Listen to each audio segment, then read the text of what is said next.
Hello, this is Leisha Breen with Journey to Greatness, 365 days to your best year yet.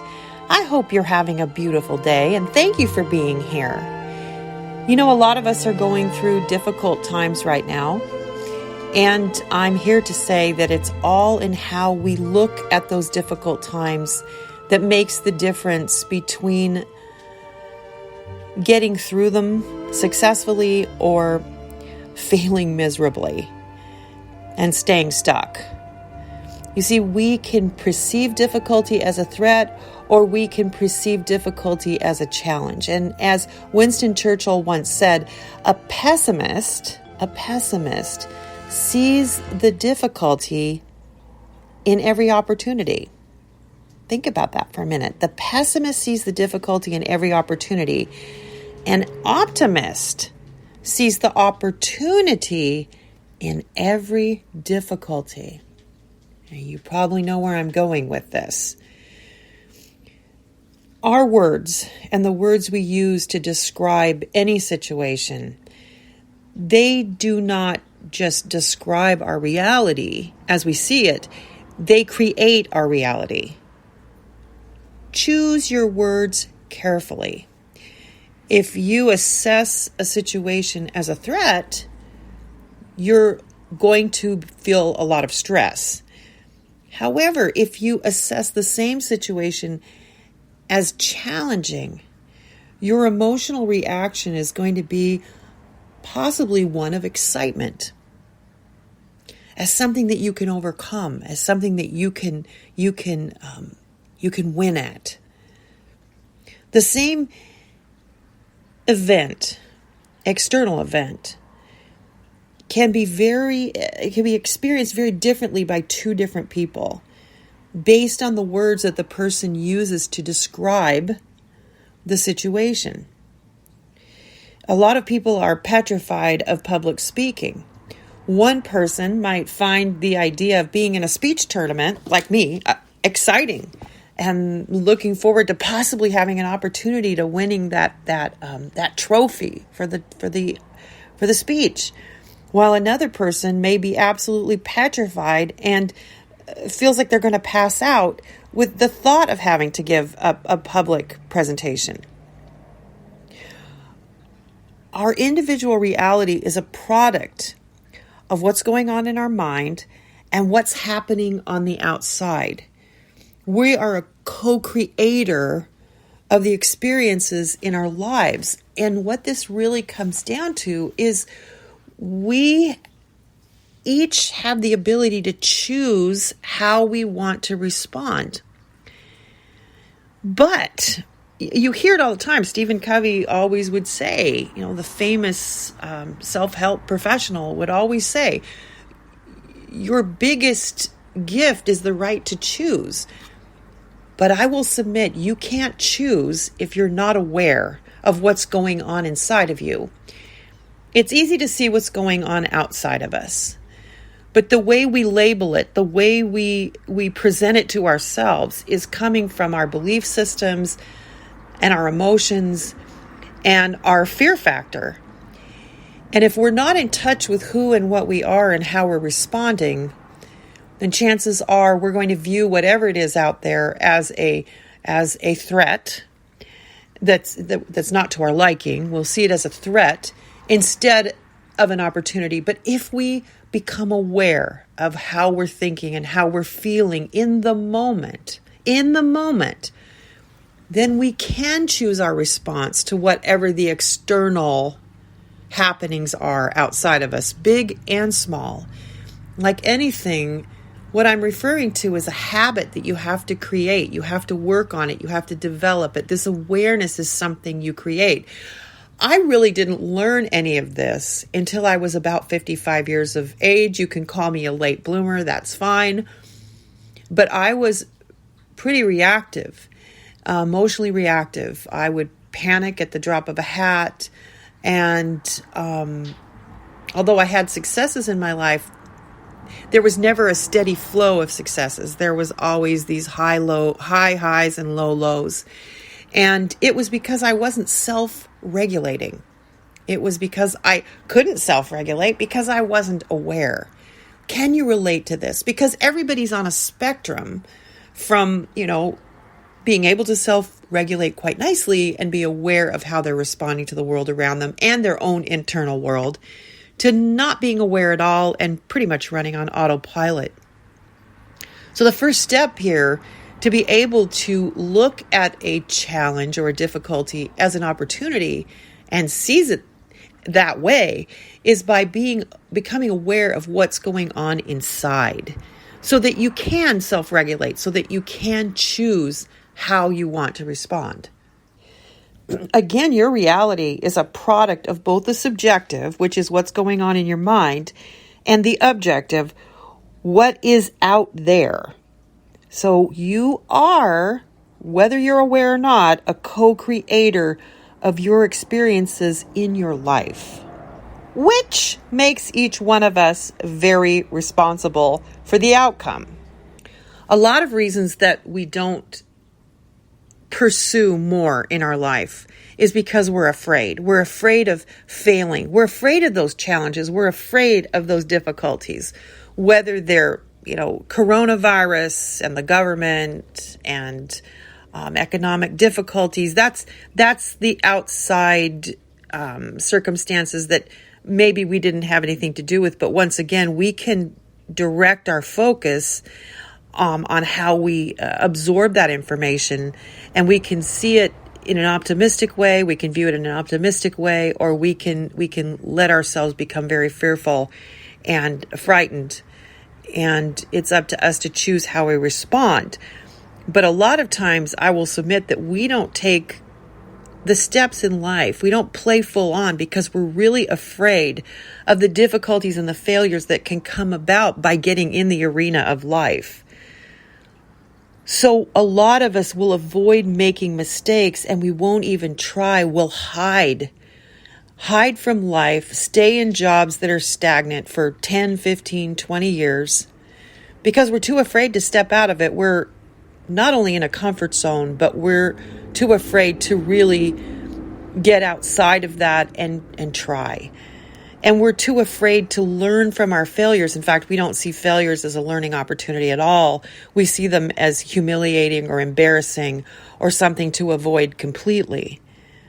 But when you look at extremely successful people, we see their success, we see their fame, we see their riches, their great accomplishments at any rate, whatever field they're in. But we don't really hear about the mistakes that they made or the failures that they had along the way. We just don't. But in fact, the very successful people on this planet, from time immemorial actually, throughout history, are also those that have made the most mistakes. They weren't afraid of making mistakes, and it came down to their mindset.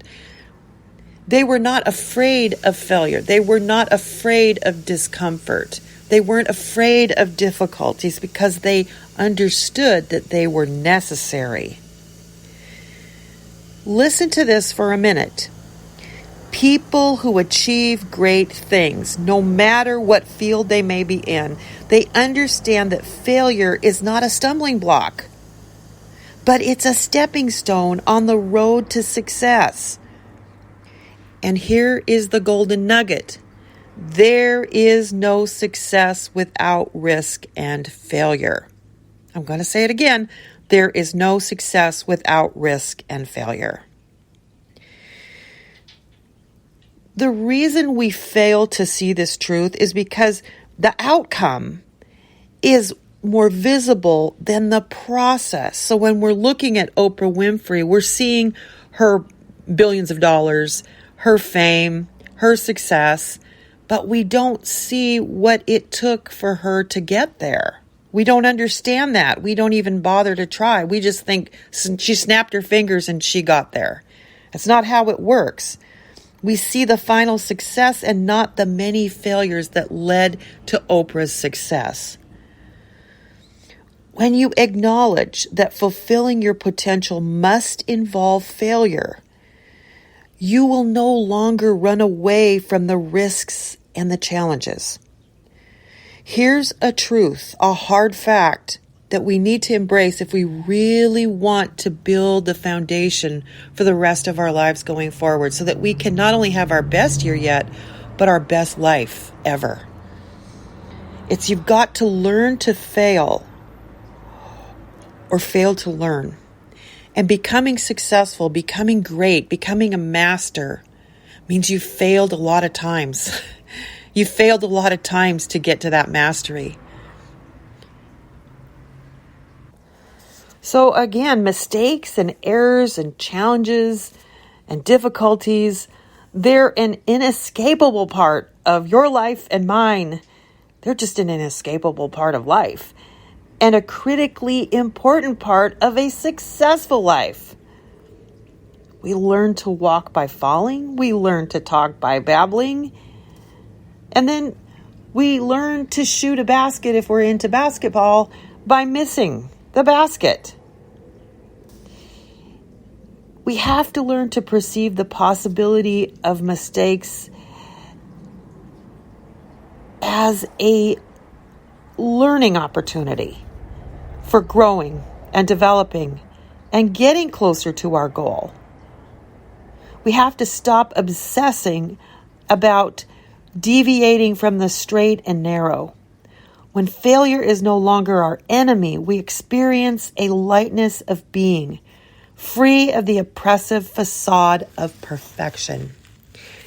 And on that note, I am going to encourage you to get out and do what you need to do today without the fear of failure. Get out of your own way. Know that you're going to make some mistakes, but you're going to be committed to learning from them. And as you learn, you'll improve. The key is to never give up. So let's get into our mindfulness meditation now. It's going to be all about doing it, believing that you can do it. So I need you to get up in a nice, comfortable position. Sit up nice and straight, like there's a string pulling you straight up to the universe, straight up to the heavens. In a nice, dignified fashion, you can now close your eyes. And today we're going to reflect on the things we can do. To begin, close your eyes, and we're going to take 3 deep breaths in through the nose and let it out through our mouth. So let's begin. Are your eyes closed? All right. A nice deep breath in through the nose and release through your mouth.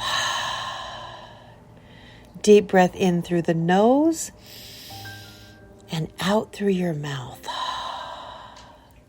Deep breath in through the nose and out through the mouth. Now gently shift your focus to something you can do that you are proud of. It can be an athletic skill, a talent, a school subject, a work project, or anything else. Think about how you learned to perfect this skill or talent. How much hard work did it require?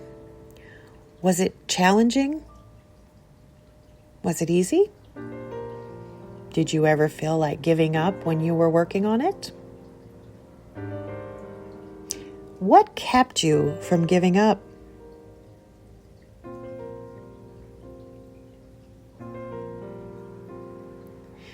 Next, think about how it feels now that you have perfected it. Do you feel proud? Does this make you feel happy? Are you feeling excited? Think about how you feel from perfecting that talent or skill. Really feel it.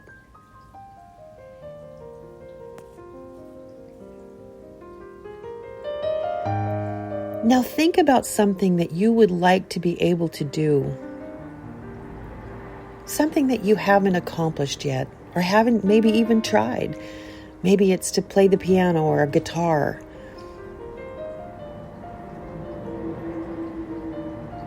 Although, whatever this thing may be, it may seem difficult right now, and it may come with some challenges.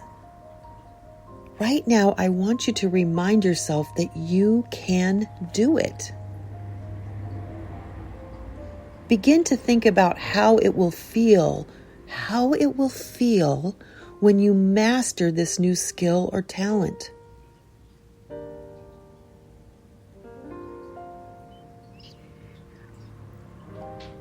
Next, think about some steps that you can take today and this week to make it happen. What steps can you take right now when you're done with this podcast to make it happen? When you are finished, take in another deep breath through your nose and release through your mouth. Now you can slowly open your eyes. Today we're adopting a new mindset about failure. We're going to stop hiding. We're going to stop avoiding making mistakes by not trying. And every time we make a mistake or we encounter a challenge or a difficulty, we're going to grab that golden nugget that every opportunity offers us, and we're going to learn from it. We're going to shift our focus onto what we can gain from difficulties, challenges, and failures, and how we can use them to propel ourselves forward toward our goals, and so that we can achieve them and become masters at whatever it is that we're creating in our life. This mindset right here will change your life. But first you have to become aware of how you're reacting to the failures in your life, to the mistakes that you make, and to the circumstances that are blowing around you. You have a choice. You're more powerful than you will ever know. You won't know until you become aware and start to choose your response. Now, as always, be bold, be brave, and always be your authentic self. Until we meet again.